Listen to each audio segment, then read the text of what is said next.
Acción, tu revista mensual de cine y series, con los mejores estrenos de cine, fichas y reportajes coleccionables, series de televisión y 8 pósters todos los meses.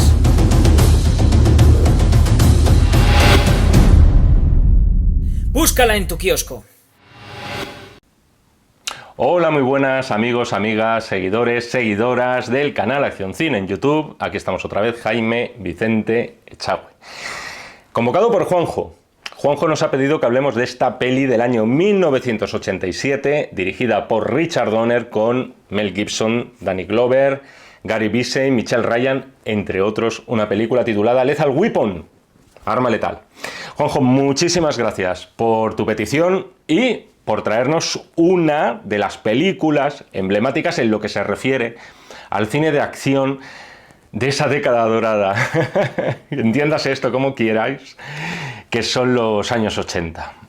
Hoy toca hablar un poquito de las conocidas como buddy movies, que si nos ponemos a traducirlo al castellano de forma literal, vendría a significar películas de colegas, películas de amiguetes.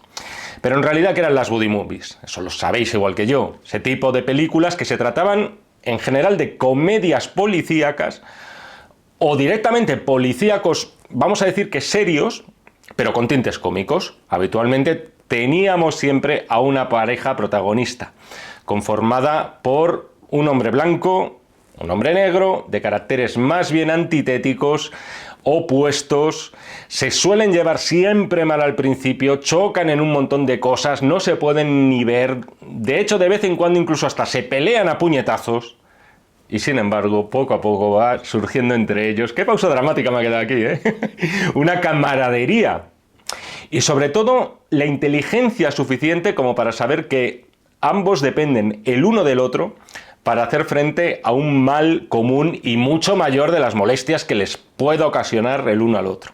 Aquí mismo en el canal yo he tenido la oportunidad de hablar muy por encima, igual que voy a hacer aquí, del tema de las buddy movies y más concretamente de mi buddy movie favorita. Si bien es verdad que ya tardía, porque estamos hablando de la década de los años 90, que es El último Boy Scout, película, por cierto, con guión de Shane Black, que también firma el guión de esta Arma Letal.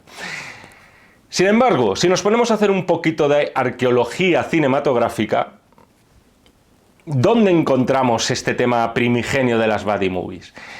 Vamos a ceñirnos a los años 80, porque al final si estamos hablando de caracteres antitéticos, uno de ellos negro, otro de ellos blanco y tal, posiblemente nos iríamos al Fugitivos, protagonizado por Tony Curtis y Sidney Poitier.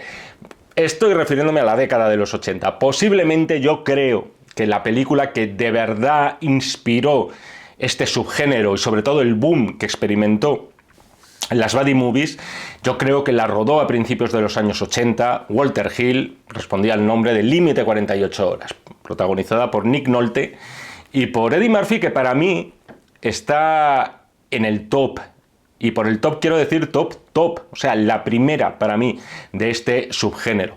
Luego veníamos a posteriori otras muestras, o sea, por ejemplo, La jungla de cristal, una película que además hoy hay que citar porque comparte productor. En este caso, Joel Silver, al que le debemos muchas de nuestras fantasías de acción de los años 80. Y me estoy refiriendo más bien a la tercera parte de La jungla de cristal, La venganza, bebía del tono de las buddy movies clásicas, sumando a Bruce Willis con Samuel L. Jackson. En una pareja, por cierto, que era magnífica, vista en pantalla desde un punto de vista humorístico. En resumen, de lo que se trataba en estas películas, ¿qué era? De que los personajes principales, los dos, la pareja protagonista, cada uno con sus características, cada uno con sus rarezas y sus cositas, se complementaran a la perfección. Y vista hoy, yo creo que ese es el punto fuerte de una película como Arma Letal. Aquí de lo que se trata, para mí, por encima de todo, es de ver cómo funcionan Mel Gibson por un lado, Danny Glover por otro, y después, ¿qué pasa si juntamos a estos dos titanes en pantalla? Se trata de ver si entre los dos salta esa chispa, si se complementan bien cada uno con sus respectivos caracteres que les han dibujado, si los actores están cómodos en esos zapatos que les ha tocado llevar. Desde ese punto de vista tengo que decir que una película como este primer Arma Letal, que dejaría 3 secuelas más por el momento, es inmejorable. O sea, la pareja que conforman estos Riggs y Murtaugh es espléndida. Saltan chispas entre ellos, te diviertes con ellos, los sientes propios, te encariñas, te haces al final un poco amiguito de ellos también. Y yo creo que esa es una de las claves para que una buddy movie de verdad funcione. Pero es verdad, y aquí lo veréis por mi calificación, es verdad que esta es una película, la que para mí, eso está de 10. Pero es verdad que argumentalmente siempre me ha parecido este primer Arma Letal una película que flaquea un poquito, al contrario de lo que ocurría con algunas de las otras que os he citado anteriormente, como podía ser Límite 48 horas, donde había una trama más elaborada, donde había una clara intención de hacer un western moderno, con villanos más allá de lo estético, para mí más interesantes. Veía en esa película más dobleces, más, no sé si decir laberintos, quizás excesivo, pero algunas aristas de más que, sin embargo, en una película como este primer Arma Letal, yo creo que eso no se pulió del todo. En ese sentido tengo que decir que a esta película finalmente le voy a dar 3,5 estrellas sobre 5. No le voy a dar 4, que posiblemente es lo que muchos estéis esperando y posiblemente pensando. No le doy 4 porque es una película que para mí, insisto, si bien funciona como comedia, tampoco una gran comedia, pero como una película cómica, con química entre sus dos protagonistas, nunca me acaba de funcionar de verdad como thriller de acción, thriller policial o thriller de suspense. Creo que lo que de verdad destaca esta película, por encima de todo lo demás, es esa química, como os decía, que hay entre Mel Gibson y Danny Glover. Porque además da la casualidad de que, aparte de ser dos actores de músculo, aparte de ser dos tíos con fama de duros, y me estoy refiriendo en este caso a sus personajes, a los que suelen interpretar, resulta que además también son muy buenos actores. Y además, cada uno de ellos posee una vis cómica que posiblemente nunca haya sido tan explotada como no ya solamente en esta película, sino en esta serie de películas. Y además, una vis cómica muy diferente, la que podía tener Glover, de la de Gibson. Ya sabéis aquí que además el personaje de Mel Gibson es mucho más inestable, mucho más imprevisible. Y la gracia aquí está en el contraste, en ponerlo enfrente con otro personaje, como es el de Danny Glover, que es un padre de familia, una persona, vamos a decir, formal, con la cabeza en su sitio y los pies en la tierra, y que además le gusta seguir el método policial al dedillo. Es un contraste, vamos a decir, muy básico, muy clásico, mejor dicho, esa es la palabra. Pero no necesariamente siempre va a funcionar, o por arte de magia eso va a lograr que luego la trama policial nos resulte tan absorbente como nos puede parecer, o interesante como nos puede parecer la relación entre estas dos personas. Pero yo creo que en este caso el gran triunfo de esa película es precisamente esa comicidad, cuando tenemos a dos personajes como estos frente a frente e interpretado por dos actores como estos, a los cuales les obligas a colaborar, y yo creo que ese es el secreto por el cual una buddy movie acaba cayendo en gracia y cuál no. 3,5 estrellas, yo saco mi paraguas ya, y eso que hoy, si escuchéis algún ruido raro es porque estoy oyendo relámpagos por aquí. 3,5 estrellas y esa es mi calificación, un 7 sobre 10. Yo creo que después de tantos prolegómenos, quizá excesivos, si os parece, vamos a hablar un ratito de la película y de cuáles son las cosas que más me gustan y cuáles son las cosas que menos me gustan o menos me convencen. Lo primero, y creo que ha pasado un poco al olvido, es el carácter navideño de esta película. Se da la circunstancia de que otra película posterior, producida también por Joel Silver, y que yo creo que es una película en términos generales, y ya la he citado, que es Jungla de Cristal, también se ha metido en los últimos tiempos dentro de ese saco de películas navideñas, pero vamos a decir no precisamente en plan que bello es vivir, las atípicas, las películas de Navidad para los que no les gustan las películas de Navidad.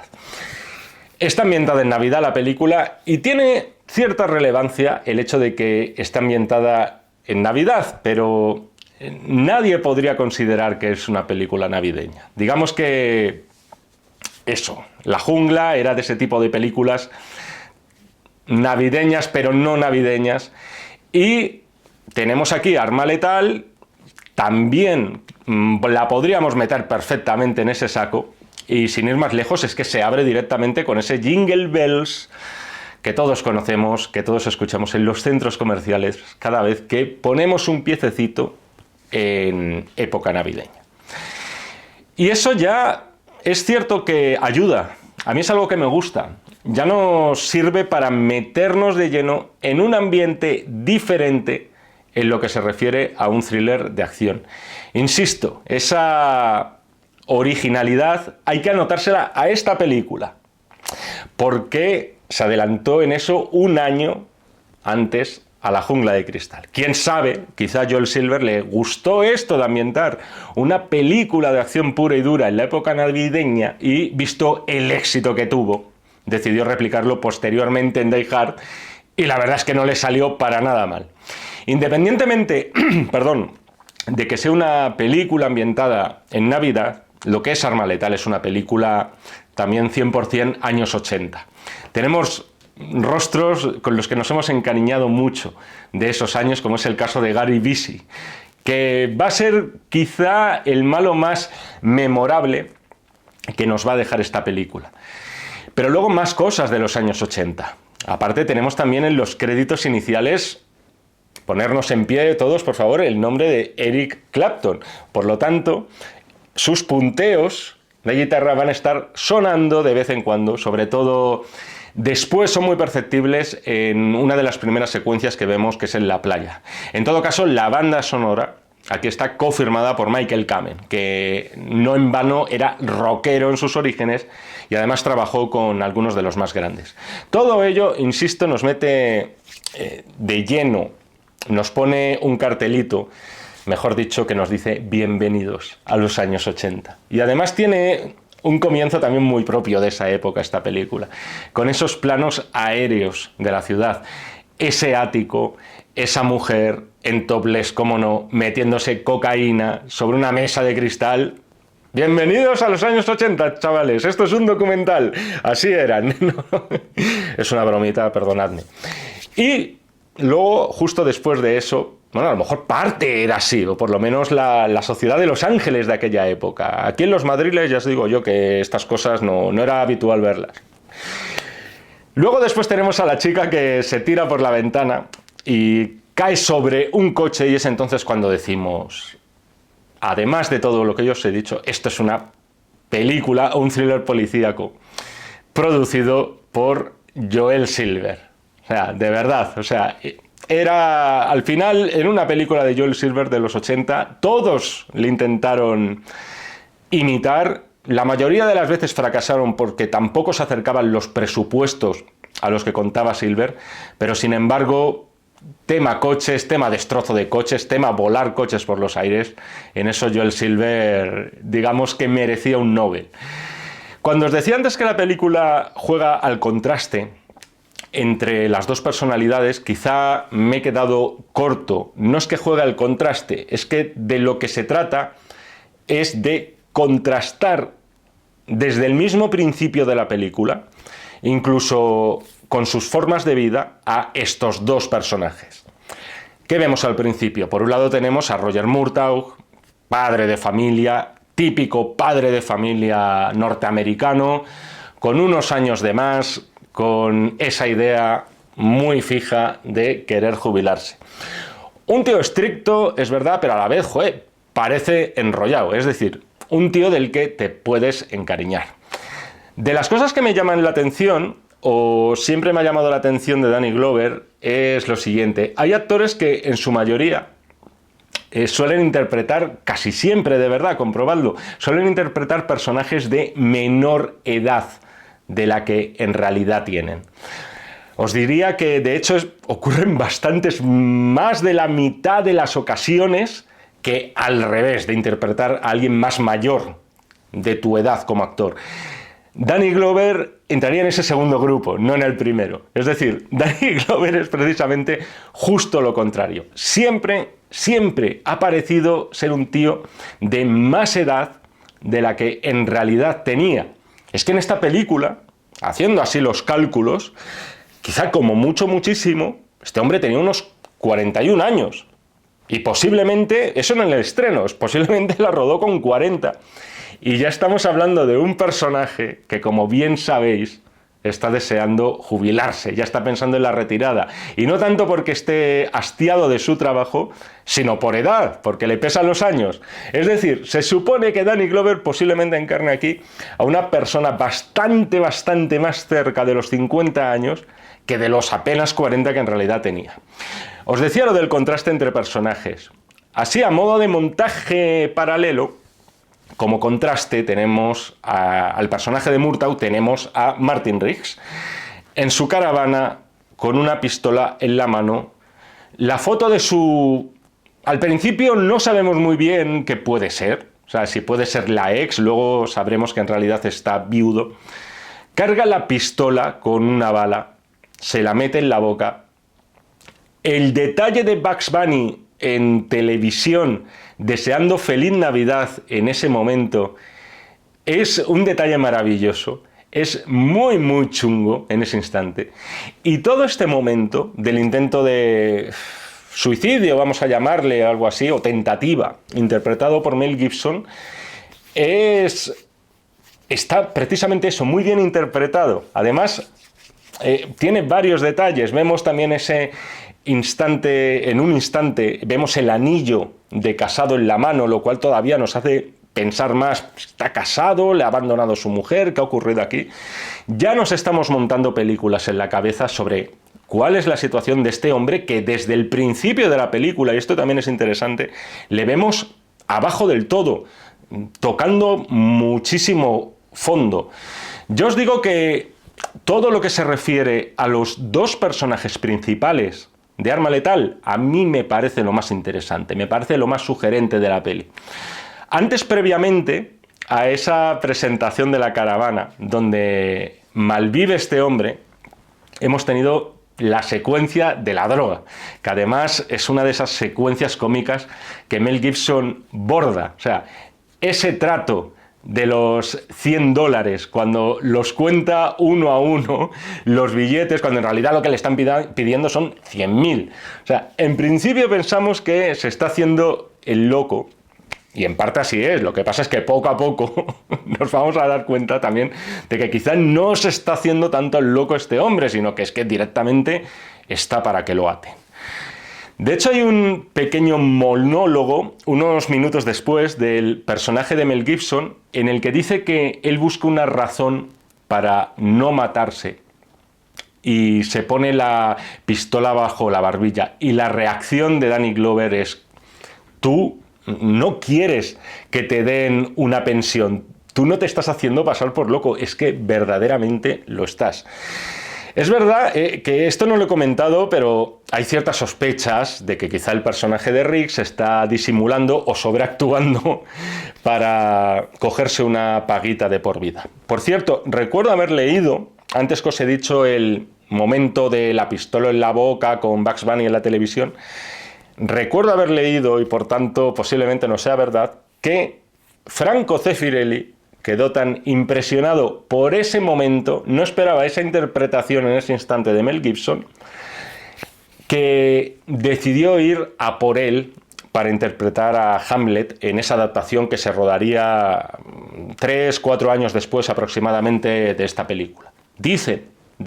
Hombre, lo que es verdad es que acabó trabajando con Zeffirelli e interpretando a Hamlet, Mel Gibson, cosa que se nos suele olvidar. Previamente a esto último que os he contado, que es lo de cuando ya están emparejados a su pesar Riggs y Murtaugh, yo creo que hemos tenido la que para mí es la mejor secuencia de la película. Al menos la más humorística, desde un punto de vista totalmente absurdo y que además me parece antológica. Es ese intento de suicidio de otro tío que está en una azotea. Hay que analizar esta situación. Es decir, estamos viendo cómo le encargan a un suicida, como es el caso de Riggs, intentar disuadir a un suicida que está en una azotea. O sea, un suicida intentando salvar a otro. Y es un instante maravilloso, por cómo está actuado por parte de todos. Especialmente por Mel Gibson, cómo no. Mel Gibson, yo os digo que borda además este tipo de papeles al límite, y es justo en una película como Arma Letal cuando vemos que era también un actor muy bien dotado para la comedia. Yo creo que aquí, en cierta forma, al final, si no me está fallando la memoria, vemos también un cierto germen, aunque en una película para mí inferior, no era una gran película, no estaba mal, se podía ver, era entretenida, pero también dirigida por Richard Donner, que era Conspiración, con el personaje aquel del taxista desquiciado. Yo creo que salió mejor aquí, por lo menos desde un punto de vista cómico. Esto es algo, por cierto, que se nos había, por lo menos a mí se me había escapado antes, y de hecho no sería raro volver a verle en papeles similares a Mel Gibson, en películas ajenas a Arma Letal, como podía ser ese taxista de Conspiración. Es un momento fantástico el de la azotea, y además me gusta mucho también, no le he citado por el momento, y era un pedazo de director como la copa de un pino, me gusta mucho cómo suspende aquí el tiempo Richard Donner. Me parece momento cómicamente que es oro, mientras están cayendo los dos suicidas, para que a Danny Glover le dé tiempo a decir eso de "oh shit", mientras están cayendo los dos. Como os decía, creo que al final el fuerte de la película no es tanto la trama de suspense para mí, no es tanto saber quién era la hija muerta de ese amigo de Murtaugh, ese amigo que vemos que también es una persona poderosa.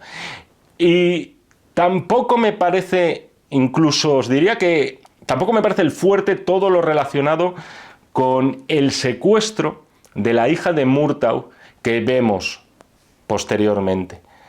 Yo creo que, como vengo diciendo en este vídeo, creo que lo verdaderamente valioso que atesora la película es esa ganancia de confianza mutua entre los dos personajes. No solamente Murtaugh se tiene que ganar la confianza de un loco, como es el caso de Riggs. Riggs también tiene que sentir que puede confiar en alguien como Murtaugh. Es decir, alguien que le pueda entender sus neuras, que le pueda tolerar, que le pueda soportar, e incluso os diría que también le pueda controlar, para que la cosa no se vaya de las manos. Riggs está como una chota, sí, pero hay que reconocer que es un fiera. O sea, es verdaderamente ese arma letal. Es muy valioso, es un exsoldado de élite, y por lo tanto, si este hombre está centrado, nos puede ser muy beneficioso.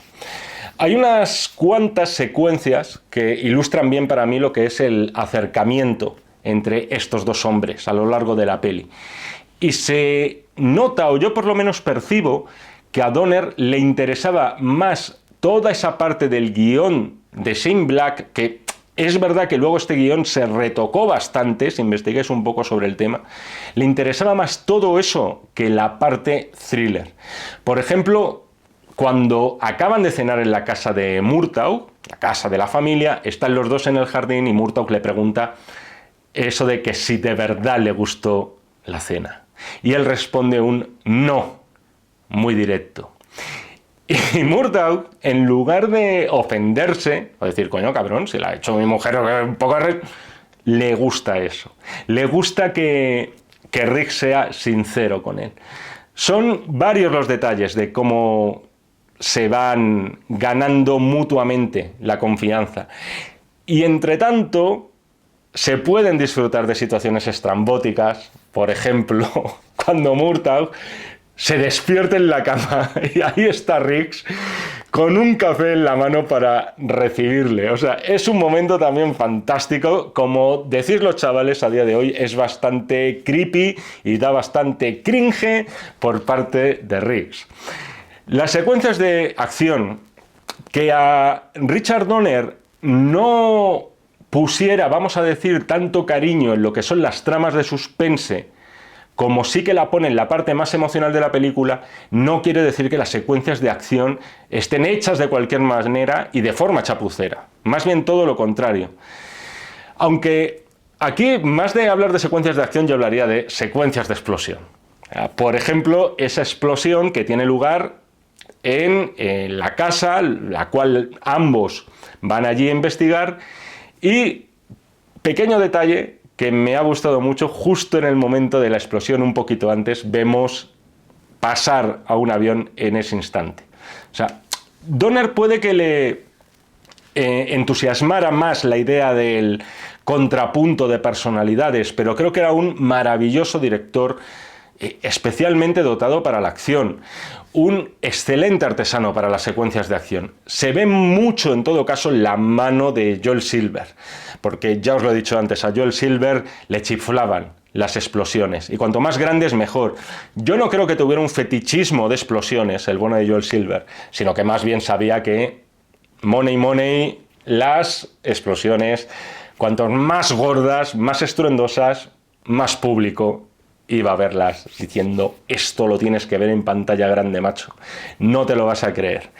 Y además, cuanto más elementos hubiera involucrados en esas explosiones, yo creo que todavía mucho mejor. Aquí, por cierto, poco después tenemos otro buen punto después de la explosión en esta casa, otro buen punto cómico de la película, cuando están interrogando a esos niños pequeños y en el interrogatorio uno de los niños le dice a los policías, mi mamá dice que ustedes disparan a los negros. Ahí queda eso.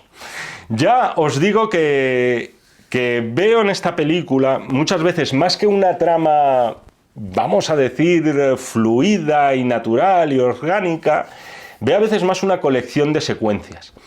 Algunas cómicas y otras de acción estupendas en sí mismas, pero nunca he acabado de ver que todo eso acabe conformando, sumando todas y cada una de ellas, una gran historia detrás de Arma Letal. O sea, las secuencias de acción se suceden. O sea, tenemos primero ese helicóptero disparando desde fuera de la casa del amigo este oscuro de las altas esferas de Murtaugh, al cual, por cierto, se lo cargan. Siempre que veo, mejor dicho, una secuencia en helicóptero o con un helicóptero disparando en los años 80, me acabo acordando de lo que intentaron hacer en El Padrino 3, macho. No lo puedo remediar. Yo creo que esa fue una concesión también de Coppola a este tipo de cine, de Joel Silver. Lo miraron de reojo, pero para mi gusto haciéndolo infinitamente peor. Para empezar, no se veía un helicóptero. Aquí sí que vemos el helicóptero.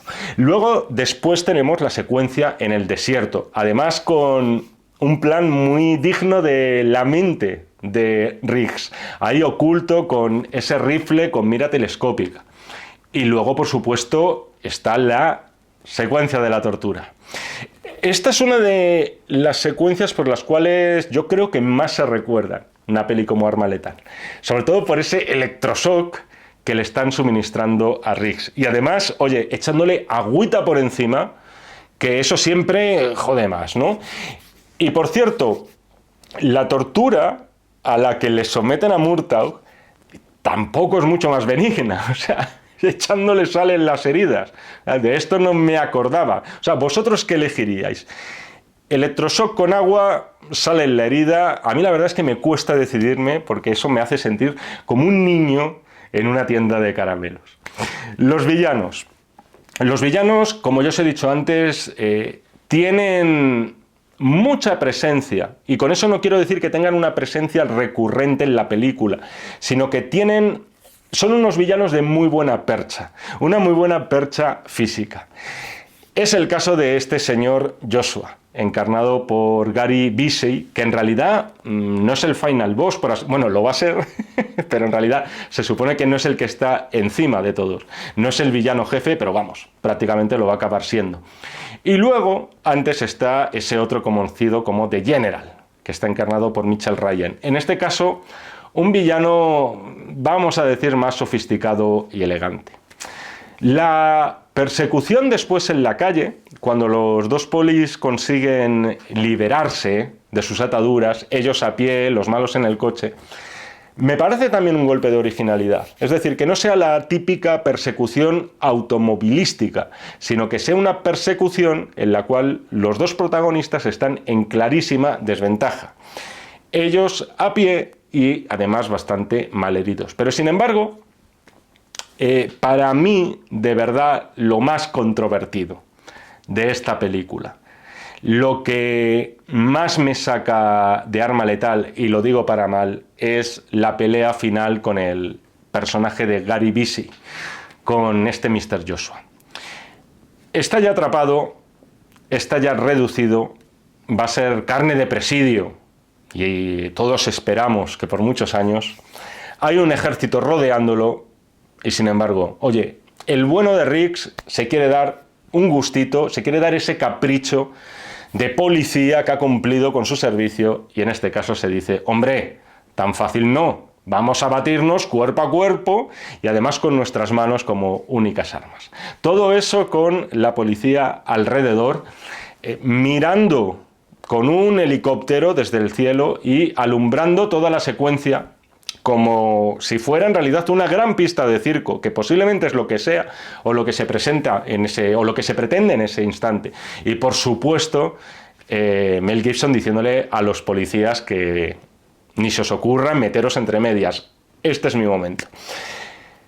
Yo creo que por cosas como las de este final, este cine de los años 80, este cine de acción ha pasado a ser muy querido por el público. Es decir, estas fantasmadas no tendrían lugar en lo que hoy sería una película, vamos a decir siempre, entre comillas, y entendedme, por favor, una película seria. Pero viéndolo hoy, yo os lo reconozco, es un momento que a mí en lo personal me cuesta muchísimo meterme en él. O sea, más bien me saca en ese instante. O sea, no me resulta lo emocionante que yo creo que se está pretendiendo, porque se hace todavía más evidente cómo va a acabar. Además que es casi un momento, os diría, de musical en el cine de acción, en el sentido de que en un musical, en un momento dado, sean buenos contra malos, lo que sea, se ponen a bailar, el mundo se para y en realidad se están comportando según las reglas de un musical. Aquí ocurre algo parecido, pero ceñido al cine de acción. Es como si en ese momento Richard Donner, Shane Black, todos los involucrados hubieran pensado, aquí vamos a hacer como si todos los policías, incluso ese ejército que está alrededor de esta casa, dijeran, esto es una película de acción, oye, hay que dar esa batalla final. Personalmente, visto hoy con mis ojos de cuarentón, a mí no me convence, pero, oye, siempre digo lo mismo, eso sé que es un problema mío y de nadie más. Yo entiendo que a todos los que os entusiasma Arma Letal os gusta precisamente por detalles como este final. Al final, una película como esta, como puede ser Jungla de Cristal, acaban siendo grandes en parte por la gran cantidad de detalles inverosímiles que tienen.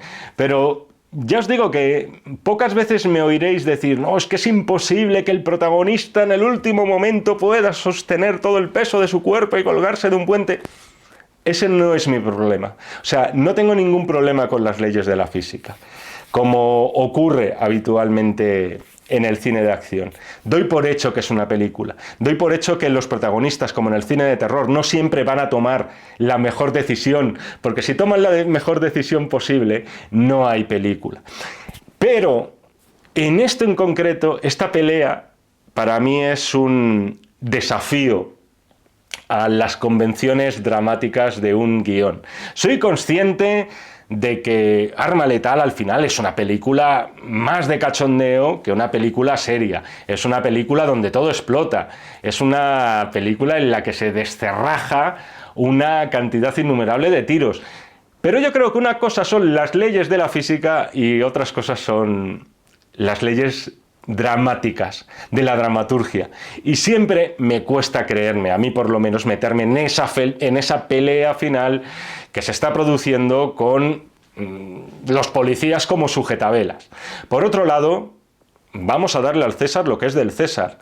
Es una grandísima pelea que podría haber tenido perfectamente lugar en un garaje, en un sótano, en un cualquier otro sitio, incluso en el aire libre, como sucede aquí, pero ahorrándose este detalle policial. La pelea es buena, no nos vamos a engañar, es una pelea en el barro, que al final se va a resolver como un duelo en el oeste y, por supuesto, con Martin Riggs como triunfador. Antes de acabar, ¿cómo vamos de tiempo? Bueno, mejor que otras veces. Antes de acabar, friki detalle interesante que además nos sirve para enlazar con lo que sería la saga Arma Letal. Supongo que Juanjo lo sabe esto de sobra.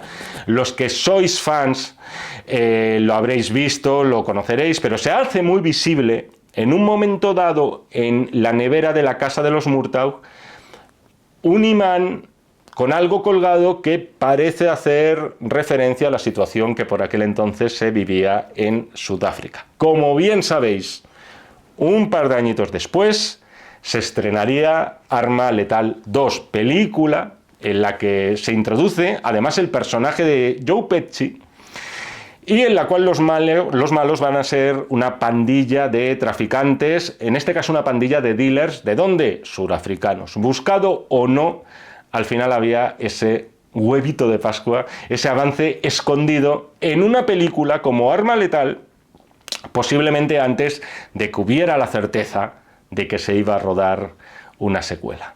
Y hasta aquí la crítica a la carta de Arma Letal. Juanjo, muchísimas gracias. Hacía mogollón de tiempo que no la veía. Me le he divertido. Aunque luego le saque sus pegas, ya os he dicho, joder, le estoy dando un 7, por el amor de Dios, ¿qué más queréis? Espero de corazón, Juanjo, que te haya gustado esta crítica y espero que te gusten todas las que me has pedido. En nombre de Juanjo, creo que ya lo está siendo, va a ser recurrente. De hecho, es que va a haber dos Juanjos y los tengo que diferenciar muy bien para cuando le toque al otro Juanjo. Aquí espero que lo sigáis disfrutando todos y además algunas críticas como esta también yo creo que nos van a dar un juego tremendo. Ya sabéis, amigos, amigas, si queréis más críticas a la carta, quizá de Arma Letal 2, 3, 4, por ejemplo, ¿puede darse el caso de que Arma Letal 2 pudiera tener más nota que Arma Letal 1? No lo sabemos. No lo sabemos, pero lo podéis saber si, por ejemplo, me pedís esa crítica a la carta. Ahora, en serio, para la que queráis, para la crítica de vuestras películas favoritas, echad un vistazo justo debajo de este cabezón parlante, donde tenéis las instrucciones. Un poquito más arriba, suscribiros al canal si os gustan estos vídeos y darle un like si os gustan todavía más. Nos seguimos viendo en el canal de Acción Cine si así me lo requerís y, por supuesto, nos seguimos leyendo en este y en todos los que están por venir de los números de la revista Acción. Muchísimas gracias y hasta otra. Acción, tu revista mensual de cine y series, con los mejores estrenos de cine, fichas y reportajes coleccionables, series de televisión y 8 pósters todos los meses.